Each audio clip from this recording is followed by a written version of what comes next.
Welcome to Climate Channel, Climate Conversation, Climate Action Pathways, episode 23rd. Today, we are going to discuss in this conversation G7 Summit, Leader Summit, now in Cornwall, in United Kingdom.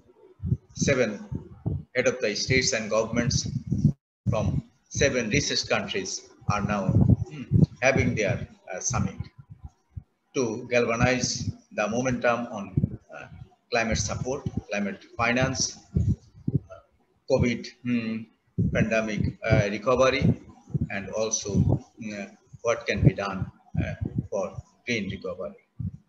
And also currently we are having the second week of virtual subsidiary bodies meeting ahead of Conference of the Parties 26th session in Glasgow, come November. So for this conversation, I had the pleasure of inviting Kathy Young Lee from Youth and Women Constituencies under the United Nations Framework Convention. She has been quite active in last 2 weeks in virtual negotiation, informal setting in climate parlance now under. Thanks for having me. So, and also Sanjay Shaki, who is from Climate Channel, who is following G7 summit. So, without much ado, thank you very much for joining Kathy to Climate Conversation with Kamble Chaudhary, episode 23rd. Kathy, what is your experience, especially in last 2 weeks? You have actively engaged with the conference, with the parties, with the climate negotiators in their informal, virtual setting in different agenda items. I have actively seen you are engaging with the negotiators, with the co-facilitators, and also SBI and SAFSTA shares.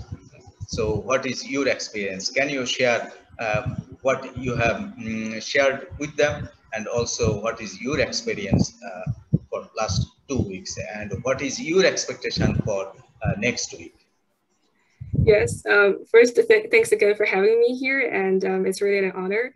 I'm Kathy from the Youth Constituency Yangon and the Women and Gender Constituency WGC, and it's actually the first time for me joining the SB sessions, so everything's quite new to me because although I have been following many committee meetings, but it's actually the first time of me joining an SB where parties actually gather at the table virtually, although to discuss. So it's a very interesting experience for me. And regarding my engagement, I had the honor to deliver the opening remarks on behalf of the Women constituency and also the Stocktake plenary on behalf of the Youth constituency, and also been following a few sessions regarding the technology mechanism, financial mechanism, and of course, the PCCB meeting in the past week.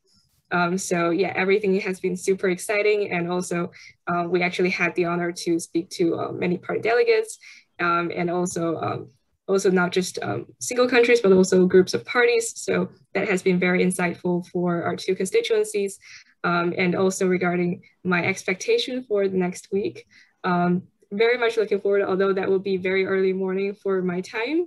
But I think quite some things on the agenda, especially for the technology mechanism that haven't been discussed yet, and also for the financial mechanism.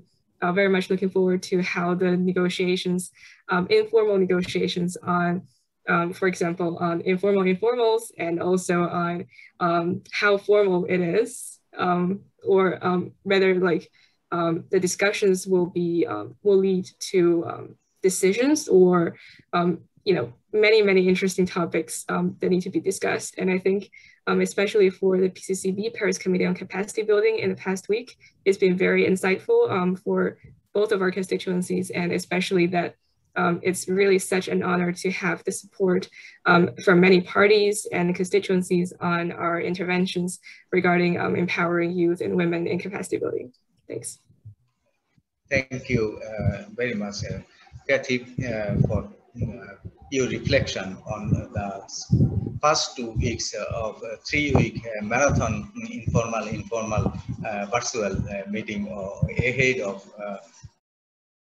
Glasgow now.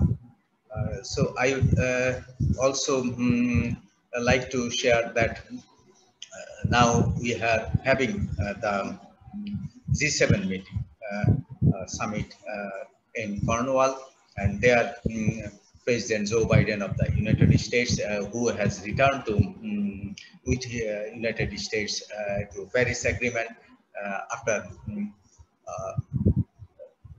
Donald Trump withdrawn from Paris Agreement 4 years back. So we welcome that return, and hopefully they are going to engage quite heavily in climate parlance, especially to help raise the net zero and climate ambition, mitigation ambition, adaptation ambition, and also finance ramp up of finance support, which Donald Trump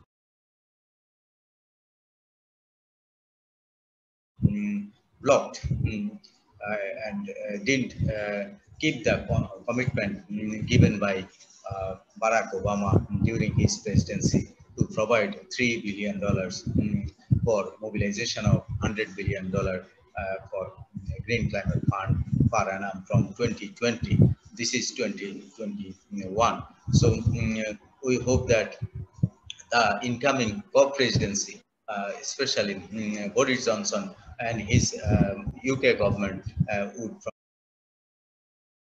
in a major way, not cutting back the ODA, but over and above new and additional finance support for the developing countries, especially the most vulnerable countries like least developed countries, AOCs, African countries, in a major way, not cutting back the ODA, but over and above new and additional finance support for the developing countries, especially the most vulnerable countries like least developed countries, AOCs, African countries, and vulnerable countries, climate adaptation support, and also to reach net zero, to reach 1.5-degree temperature goal of the Paris Agreement, keep it alive. The global community need a huge ramp up of climate finance, adequate finance, predictable finance, new and additional over and above ODA. Whether that will be happen, we have to look at the outcome of the G7. I think Sanjay, you would also like to have some questions, queries regarding the current G7 summit in Cornwall. Thank you, Mr. Kamal Chaudhary, and thank you, Kathy, for joining with us. Basically, it is a very good news. G7 back, you know, the last COP26 postponed due to COVID, but the leaders back the international conference, and they already joined the COP G7 meeting. It is a very good news, and first day we saw the global leaders attend and talk together. And first opening session meeting, the Boris Johnson addressed the climate issue.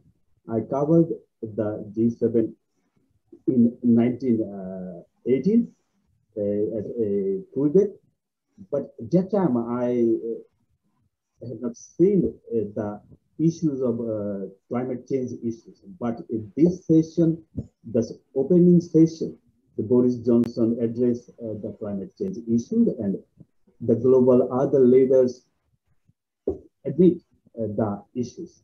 It is a very and also Boris Johnson and the G7 leaders promised that they are going to provide 1 billion doses of COVID-19 vaccine for the poorer countries, low-income countries, and middle-income countries.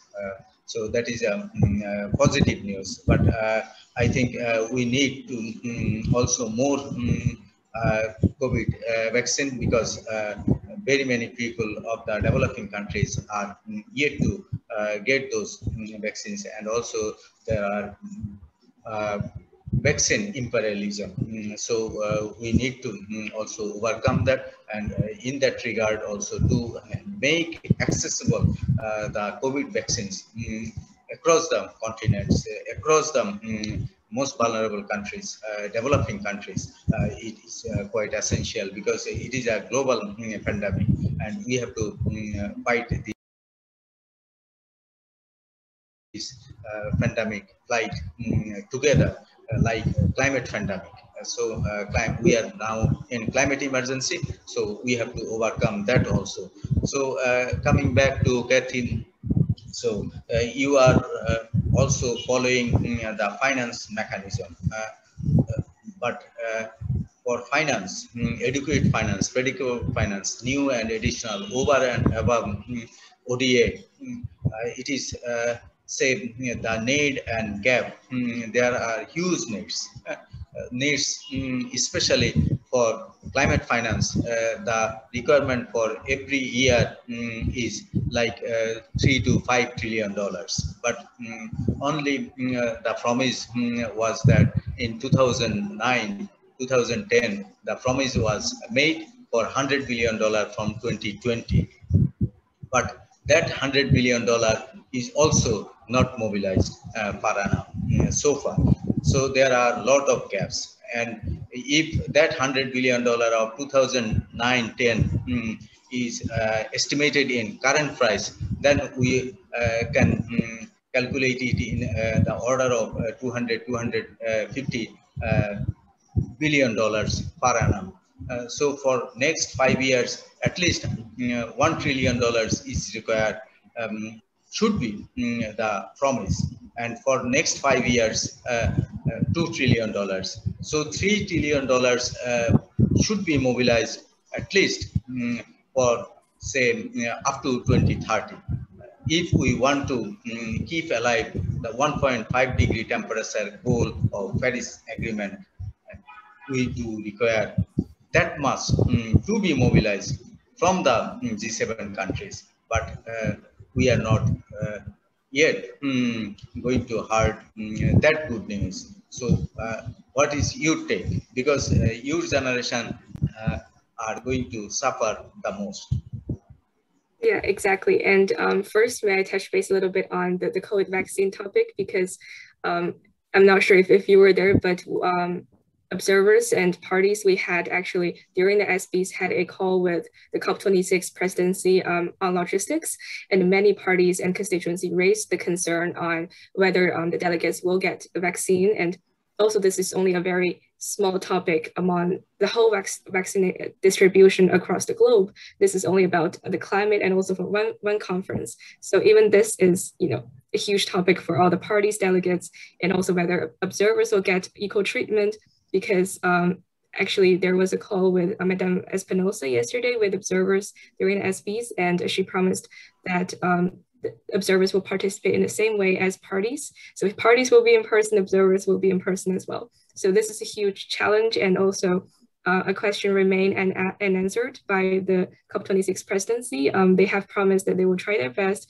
and will get back to us as soon as possible, but we have not yet heard back from them, and we wish that they will have equal treatment to all the parties, especially developing countries and LDCs, and we would love to see their commitment.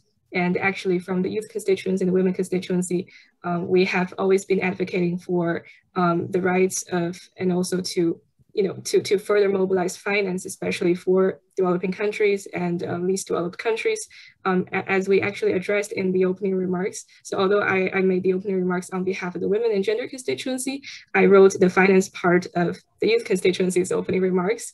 And there are a few things that I touched based on. So of course, one is, where is that $100 billion?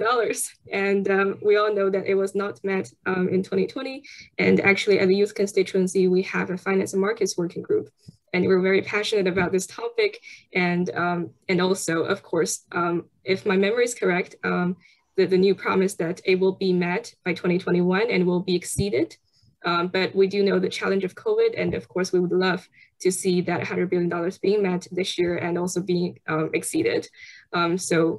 And also, of course, a very important element of Article 2 of the Paris Agreement is to mobilize financial support and also to make finance flows sustainable, which we also hope that we will be able to reach that very important target besides the mitigation goal of 2 degrees and best efforts 1.5 degrees. So from the youth side and from the women and gender constituency, we really love to see that. And also we have been basically use every single opportunity possible when we get the chance to make interventions to advocate for especially developed countries to keep their promise and also raise their ambition. Yeah, raising their ambitions is quite urgent because we are in a climate emergency. Without raising their ambitions and also their pathways, clear pathways, how they are going to cut back their emissions, we are not assured. So we need to assure the whole world that they are going to cut back their emissions and they will keep their promises. They have not kept their promises in terms of finance, in terms of mitigation commitments. So far, we have seen that Kyoto Protocol ambition couldn't be fulfilled. They didn't cut back their emissions in the first commitment period and also second commitment period. And also we are now after 2015 landmark Paris Agreement, we have seen that almost 5 years and a half gone by, but they are yet to implement the Paris Agreement. Yes, and if I jump in a little bit here, during the SBs, we're very happy to, because I also followed the sessions on adaptation fund. So I'm very happy to see that now they not only serve the Kyoto Protocol, they also serve the Paris Agreement.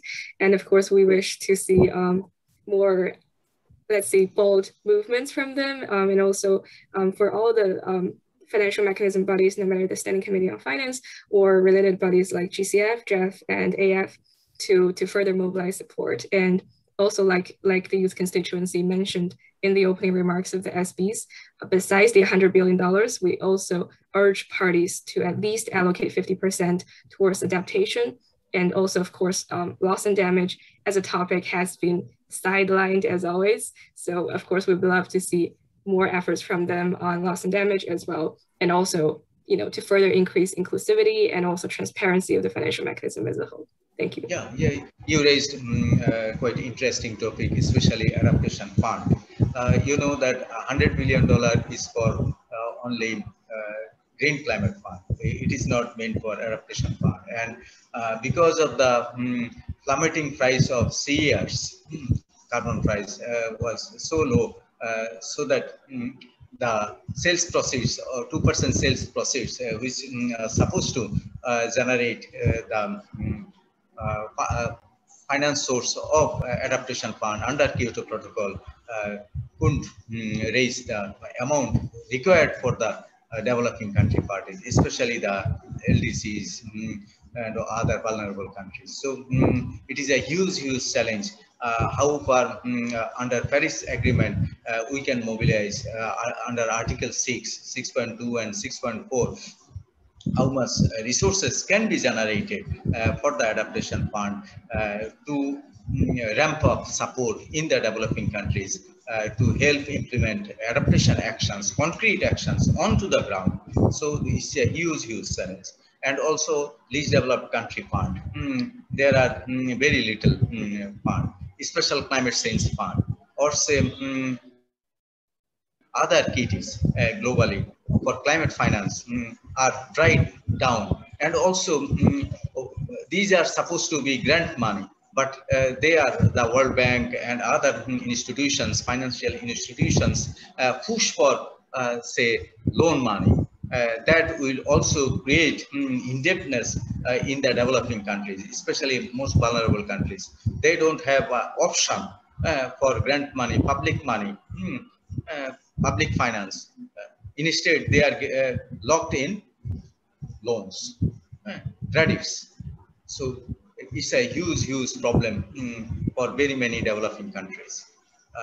Actually, finance is the great problem for basically developing countries for adaptation, like Bangladesh, and who are the basically problem in climate change issues. You know, I want to stay in the G7 meeting, out of the meeting, and in meeting the young people.